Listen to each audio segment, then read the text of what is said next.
Health সার্ভিসের একটা গুরুত্বপূর্ণ অংশ আপনারা যারা একেবারে গ্রামীণ স্তরে একেবারে গ্রাস রুটে বলা যেতে পারে এবং প্রত্যন্ত অঞ্চলে যেভাবে ডক্টর দেবাশিস হালদার WBJDF এর পক্ষ থেকে বলে গেছেন যে স্বাস্থ্য ব্যবস্থা শুধু কতগুলো মেডিকেল কলেজের ব্যাপার নয়, স্বাস্থ্য ব্যবস্থা শুধুমাত্র ডাক্তারদের ব্যাপার নয়, স্বাস্থ্য ব্যবস্থা শুধুমাত্র নার্সদেরও ব্যাপার নয়।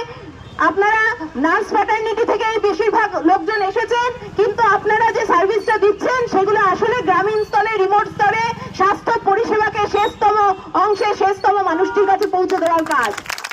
অর্থাৎ আপনাদের যে শক্তি সেই শক্তি কিন্তু আসলে দাঁড় করিয়ে রাখে আমাদের রাজ্যের স্বাস্থ্য ব্যবস্থাকে বা অন্য রাজ্যের ক্ষেত্রেও সেটা বোধহয় বিকল্প হবে না।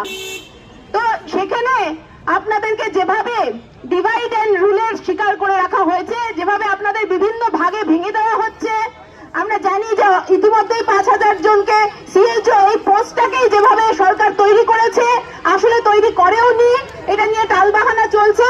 অথচ গোটা স্বাস্থ্য ব্যবস্থার গোটা যে একদম তার তলা যে চাবিকাঠিগুলো আপনাদের ঘাড়ে চাপিয়ে দেওয়া হয়েছে। অর্থাৎ আমাদের স্বাস্থ্য ব্যবস্থা সম্পর্কে সরকার কতটা দায়িত্বশীল সেটা আপনাদের অবস্থা দেখলে আজকে বোঝা যায়।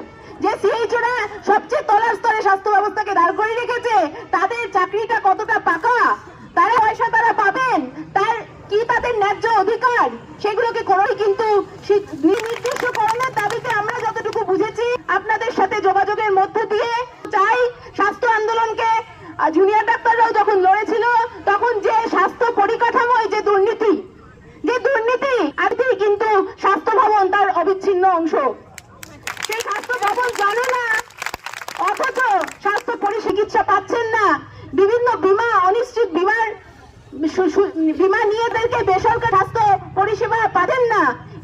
এই যে গোটাটা এবং তার ভেতরে যে বিভিন্ন ঘুণধরা ব্যবস্থা, সেই ব্যবস্থাটা দিনের পর দিন কি করে টিকে, ঘুণধরা ব্যবস্থাটাকে যেভাবে দিনের পর দিন টিকিয়ে রাখা